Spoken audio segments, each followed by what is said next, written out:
Hey pros, Crystal here from Elite Hair Care USA, Elite Total Body Care, and private label hair care company. So today's video is going to be all about big chopping and the do's and don'ts of big chopping. I've done a video like this before, a previous video, but I wanted to go ahead and kind of do an extension and an update to that video because I know a lot of you are dealing with situations right now where you are either wanting to transition from relaxed to natural, or you did a big chop and you just did not notice an actual change in your hair. If anything, your hair grew out and now you really don't even know what to do with it. So first things first, if you're new to my channel, go ahead, hit that subscribe button. Also turn on your notifications and don't forget to go ahead and thumbs up this video so YouTube knows how well my channel is doing. All right, so little scenario.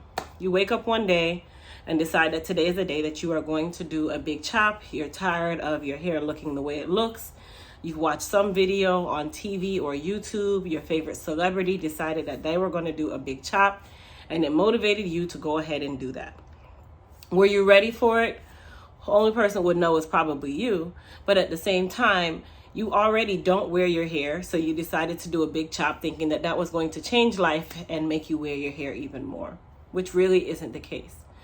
Big chops are really done by those of you who are fully transitioning and you have decided that you are going to embrace your natural hair and actually wear it. I never understood the point of people doing big chops to only then go and cover your hair up with weaves, weaves meaning extensions like sew-ins, braids, whatever the case may be. I never really understood that concept. If you're going to do a big chop, there are some things that you definitely need to be aware of and really need to enlighten yourself on as a way to make the transition. Now, all of you who have been watching my videos, you know my rule on transitioning. I am very big on do not transition past 1 year. So 12 months should not go by and you are still currently transitioning. If that is the case, you really are unsecure of what you're really doing, or insecure of your own hair, or number two, you just don't know where you're going to go with it and you're afraid to cut off that relaxed hair, period. Now, you guys know I'm very straightforward. I don't hold my tongue and I'm not that politically correct stylist. So if that's the case, I'm sorry I might step on a couple of your toes in this video, but it's not on purpose. It's more to help than hurt. Okay. So big chopping do's and don'ts. Number one, I just mentioned it already. If you are going to be transitioning and doing a big chop, you should not go past 12 months. After 12 months, you've really accumulated nothing but split ends, dehydrated hair, and that split and dehydrated hair is going to then start to affect that natural hair that has grown out over the last couple months. Number two, have realistic expectations. People typically get very caught up on seeing other people's curl patterns, seeing celebrity hair, seeing trendy styles, and then you tell yourself that your hair texture is going to grow out and be exactly the same way because that is what you have put in your eyes as what natural looks like. There is no such thing. Not all naturals are created equal, and by me saying that, that means that not everyone has the same hair texture, not everyone has the same hair type, not everyone has the same porosity, not everyone has the same density, not everyone has the same elasticity. So while your hair might grow out and be a nice size 4C, the next person, or even your sister, cousin, aunt, brother, their hair grows out and becomes a 2C or a 3A or a 3B or a 4A. So if your reason for doing a big chop is because you saw this trendy style and that's how you think your hair is going to look, I highly recommend you reevaluate this decision and really look into what your hair truly looks like at the natural level. How it looks while you're transitioning is exactly how it's going to look once you cut that relaxed hair off.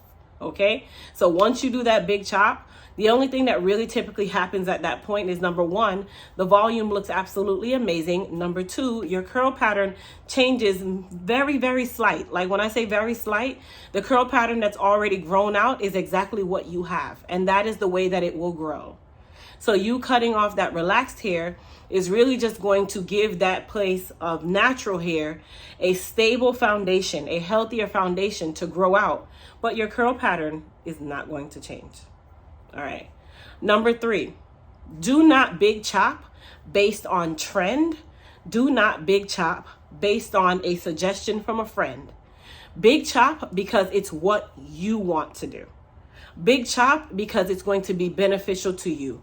Time and time again, as a cosmetologist, I see hundreds of clients per month, if not more.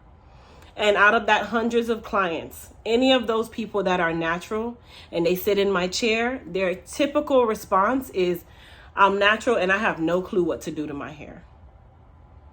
And my response is typically, well, why did you go natural? Their response is one of three things. My family members told me that it would be great to do, so we did it together. I just got tired of wearing relaxer because I felt like it was damaging my hair. Or number three, they don't know how to do hair. Natural is trendy, so they decided to go along with it. Whenever I hear two of the three responses, that automatically tells me that you were not ready for this phase, and this was a phase that you forced on rather than embracing and really wanting it. So if you are one of those people where you follow trends, because it's okay to follow trends, we all do. You follow the trend, and trends only last for a short period of time. But remember, a haircut lasts years and years and years of time. So that hair has to grow back, and it takes time for that hair to grow back. So keep that in mind. Don't follow the trend. Don't feel like you're being peer pressured into doing it. If you really want to do a big chop, do it because you want to do it. Do it because it's beneficial to what you have decided is going to go on in your life. Do it because it's something that you have decided to make a change. What is the definition of insanity? Continuously doing the same thing over and over and expecting a different result. So if you're one of those people who definitely is kind of what we call insane, then you probably need to reevaluate your decision before you jump into doing a big chop. Now, before I go in any further, I just want to make sure that I'm really, really clear and give a quick disclaimer. I don't care if you are natural or relaxed. As you guys can clearly tell, Crystal has a relaxer. That is my choice. That is the way I decide to go. But I don't care if you're natural, relaxed, keratinized, jerry curled, permanent waves, whatever. I am a cosmetologist. I stand on my ground. I agree with you if you want to be natural. I agree with you if you want to be relaxed. I agree with you if you want to be both. I don't agree if you decide to just say, I don't care about it. That's me. End disclaimer. All right. So now you've decided that the time is to get the big chop. Here is one common mistake, and this is a don't that I don't recommend you doing. Do not go in with a pair of scissors and automatically start cutting your hair. Most times, if you're at home and you're not a professional with a keen eye to see what is relaxed and what is natural, what is healthy and what is unhealthy, you will end up setting yourself in a backwards direction. You will cut off hair that did not need to be cut off. You will cut off hair that wasn't required to get cut off. You will literally cut hair just because you can't see certain places and you're calling yourself being economically frugal and said, I can do this myself. But later on, you still have to fix the problem. So it's best that you find a cosmetologist, and hence the word you heard me say, cosmetologist. I did not say hairstylist, a cosmetologist who understands natural and relaxed hair. Who do I typically recommend to do big chops? Most times it's the stylists that specialize in relaxed hair and natural hair. Not typically the stylist that only specializes in natural hair. I'm going to tell you why. Some of you may agree, some of you may not. I feel like natural hairstylists and those hairstylists who typically only work in textured styles, they are never going to give you a true cut. Why? Because their job in their mind is to preserve every strand of hair on your head, no matter if it has a split on the end or if it doesn't. And they're not going to put you in a place that is 100% the right direction. Why? Because their focus is always textured styling. And for textured styling to work, you cannot have blunt ends, and they need you to have the most amounts of hair as you possibly can so that those textured styles will come out looking a certain way. So their main focus is not technically the health of the hair, it's more the textured style at the end. Anyone that does textured styles knows that blunt cuts, straight lines don't work for them. So at the same time, while I'm not bashing any stylist that does textured styling, I typically don't agree with their method of taking care of natural hair, because really their focus is, okay, I'm going to give you a hydration treatment, I'm going to give you a shampoo, and then I'm going to texture style your hair. And then when I give you a trim, I know that you need about 5 inches of relaxed hair cut off. But in this case, I'm only going to take off about 3 because we need those ends for us to do this style at the end. And it's not going to typically give you the place that you're supposed to be. Now, let me back up a little bit and also state this. If your natural stylist specializes in what we call silk pressing, they would typically be the ideal person to assist you in your big chop. Here's why. When you silk press hair, you can see every single flaw in the hair. Every flaw. And me as a cosmetologist, when I'm doing a big chop, yes, I start out with doing the big chop while the hair is textured. But at the end, that hair is going to be bone straight, because my goal is to make sure that that hair is trimmed and prepped and ready for futuristic styling, not today's style. Today's style is going to be a simple trim, trim, trim, here we go. But guess what? I want to make sure that in the future term, your hair is still the healthiest that it can be. And I did not leave behind a ton of split ends that I know are going to split. Just because I trim them slightly doesn't mean the splitting will stop. So that's another reason why I also recommend stylists who do relaxers and natural hair, mainly because they see both and they understand texture, and they understand that the end result, while your finish is of course the most important for the client, the futuristic look of this hair is also the most important. Okay? So I know some of you might agree, some of you might not agree. But I've been doing this long enough. I'm approaching 2 decades of doing this. And I know what I see sitting in my chair. And that's typically one of the biggest problems with textured hairstylists. Textured hairstylists, their focus is not the health of the hair. It's more the finish of the hair and the feel of the hair. All right. Another don't. Do not do a big chop and immediately go back into your protective but not so protective hairstyles. Now, I know you're sitting here saying, well, why did you say protective but not so protective? Protective hairstyles are not, that term really needs to be thrown in the garbage. It just needs to be called a hairstyle. They're not protecting you from anything, because everything we do, every action that we have, every action that we make requires or brings an adverse reaction. So keep this in mind. If you big chopped and now you're wearing braids, sew-ins, and weaves, you've now created another environment of a bigger problem. And this bigger problem can become what we call more permanent. Okay? So now you've started getting into this habit of covering it up, covering it up, covering it up. So your number one complaint is that your hair is dehydrated or dry and brittle. Your second complaint is that your hairline is receding, right?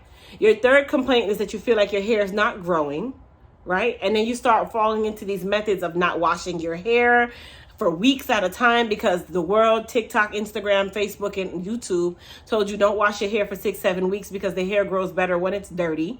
I know one of you are guilty that is watching this video, right? Or you fall into the trap of now being so dependent on getting your hair done in these protective but not so protective styles that you've lost the whole essence of even doing the big chop.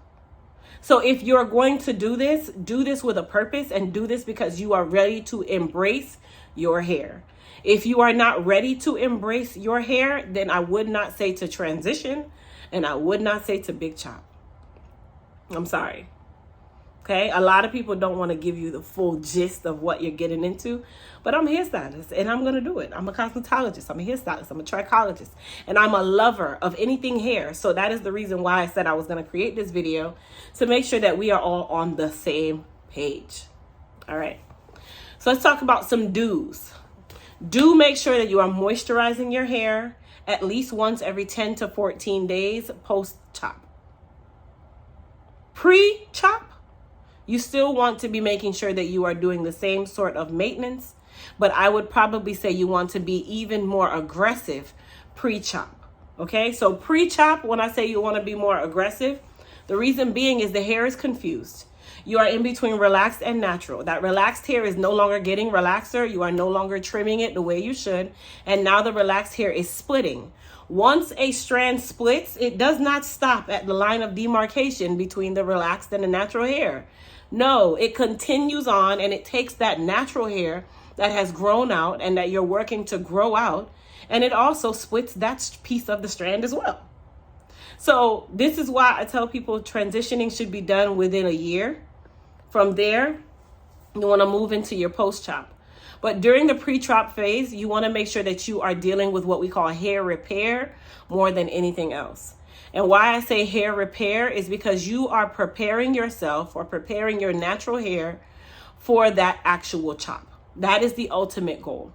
So you want to make sure that you are caring for that relaxed hair that you know you're going to cut off. But if you don't care for it, it's going to extend the damage into the natural hair. So you really want to make sure that pre-chop, you are doing everything that you should be doing until you get to that point where you are ready to cut it off. Let's talk about a regimen. For pre-chop, I definitely recommend hair repair and restore, shampoo, conditioner, leave-in conditioner, period. Okay, hair repair and restore, shampoo, conditioner, and leave-in conditioner. And I still recommend making sure that you are doing your wash day at least every 10 to 14 days. And I recommend doing a deep condition every 10 to 14 days. So the hair repair and restore shampoo is sulfate free. So it's definitely going to help to lock and keep that moisture in the hair rather than extracting or drying it out. And then the hair repair and restore deep conditioner is an actual dual powered conditioner. So you can use it as an instant conditioner or a deep conditioner. You don't have to have too much in your arsenal to do so. The great thing about Elite Hair Care products is that you can intermix them. So you can even cocktail the hair repair and restore conditioner with the Moist Me 24 karat mask and create an ultimate hydration and strengthening conditioner all together. Okay, so that is what I would call a pre-chop regimen until you get to time for the chop. Okay, now let's talk about post-chop regimen. Post-chop regimen, you're still going to be doing your shampoo and condition every 10 to 14 days. But post-chop, you want to also make sure that you are detangling your hair. You also want to make sure that you are not becoming dependent on those protective yet not so protective styles. And for post-chop, I highly recommend moisture. Did I say moisture? A little bit more moisture and some side offerings of a little bit of strength over there, right? So with the hair repair and restore for the pre-chop, for post-chop, you can use what we call moist repair. Moist repair, the goal of that product is to help rehydrate and keep hydrated that actual hair, okay? So remember, most times when a person has done a big chop, your biggest complaint is going to be that your hair feels very dehydrated. That's very normal. Why? Because you just literally did something very traumatic and removed all of that relaxed hair that was contributing to the dehydration of that natural hair.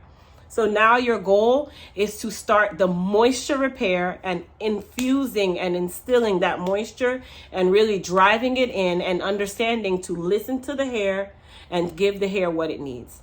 So for the first couple wash days, I highly recommend the Moist Repair shampoo, Moist Repair conditioner. Once again, you can do what we call a cocktail, and I'll show you guys because I know a lot of you are like, okay, what's that? So this is the Moist Repair conditioner, okay? You can do a cocktail with the Moist Me 24 karat mask where you mix both of these together. You can use our handheld hydration steamer and do a hydration treatment one wash day. The next wash day, you can just do the Moist Repair conditioner with a processing cap and sit under that processing dryer, which is a hooded dryer, right? You also want to make sure that you are detangling your hair on a regular basis. That is also one of the biggest problems I see within the natural community. You guys are afraid to detangle your hair. You're afraid to lose one strand of hair, not knowing that not detangling or properly detangling is only going to hinder the process even more. So what are you waiting for? Who are you waiting on? What strand are you protecting? Because guess what? Regardless if you detangle it or it falls out, the process or the cycle of hair growth still happens. So now you're not detangling, you're not brushing through your hair, you're not thoroughly washing your hair, you're watching all of these videos of people giving you a bag of poo-poo, right? And telling you that is a bed of roses. And then later on down the road, you're like, but my hair's not growing. Shrinkage is real. A lot of those conversations, shrinkage is real. Your shrinkage is real because you're not even doing anything to extend it. You're not doing your part of the job. Your hair's job is to grow. Your job is to aid it in growing and making it healthy. Okay? So keep that in mind when you have done your big chop and you are post-chop. Your job is to keep your hair healthy and give it what it needs. It's no different from the body, no different from a car. A car needs gas, but it can't just run on gas. It needs engine service. You got to clean it. You got to make sure that you're caring for those brakes. You got to put tires on it. And that was what makes the car run, not just the gas. Okay? So keep that in mind, you guys, when you're making that decision and you are going through your post-chop. Lastly, and this is a lastly, because my plan was not to make this video very long, but I have such a huge brain of information, I have to get it out. Lastly, how can you tell if your hair is growing? Press it out. Some of you guys are so afraid to get a silk press. Don't be afraid of a silk press. Be afraid of the stylist that's doing it. Do your research. If the stylist has no clue, if you notice that all of her clients' hair looks straggly, then why would you sit in her chair? Why would you ask the stylist that does your lace fronts to trim you and silk press you? Typically, stylists who are specializing in extensions, they don't specialize in hair care, and vice versa. I used to do what we call a jack of all trades, and I quickly found out where my purpose was, and it wasn't in the extensions community. I like to see the hair grow. I like to see the process of growth. I like to heal the hair. I like to heal the mindset of my client. I am one of those people, so that's why I knew I needed to be on the hair care side rather than the hair extension side. But please, please, please, please, the only way to know if you have growth, the only way to extend that hair and to really see what's going on is to silk your hair out, trim your hair on a true trim schedule, and pay attention to when your hair is speaking to you. Now, I'm going to raise my hand because I know that there's a lot of you that do not know your trim schedule. So I'm going to give it to you really, really quick. Trim schedule for natural hair is every quarter. So if you are in business, you know that there are 4 financial quarters in a year. If you file taxes for your business, you know that the filing of taxes is 4 financial quarters for the year. You know that we have seasons in the year. We have spring, summer, fall, winter, quarterly, 4. So think 4, okay? So every 3 to 4 months, you should be getting a proper trim. Not a diva trim, not a Shakita made it up trim, not any of those. You should be getting a proper trim. You go into the salon, you get what we call either a silk press, a blowout, whatever they want to call it that day. You allow that hair to get nice and straight safely, and you get your trim every 3 to 4 months. This is going to keep that healthy hair going. You can put as much product on the planet as you want. You can mix as many fruits and vegetables as you want. You can drink as much water as you want. But you skipping the trim is not going to benefit you any way, shape, or form. Because if you don't do it now, by the end of the year, you're going to need a haircut. But if you follow my advice, you won't need a haircut and your trims will be minimal every single time. Okay? So I hope you guys got some good deets from this video. Please, please, please, as I said, don't forget to thumbs up this live. Also, comment down below. Tell me if you did the big chop or you're thinking about doing the big chop. And when you did, how long did it take you to transition? I really, really, really want to know this. How long did it take you to transition? So comment down below, you guys. Thank you guys so much for watching. Also, for those of you that are new to my channel or you've never actually used any of our products, if you use code YouTube20, that will give you 20% off your purchase on our website at elitehaircareusa.com. Peace.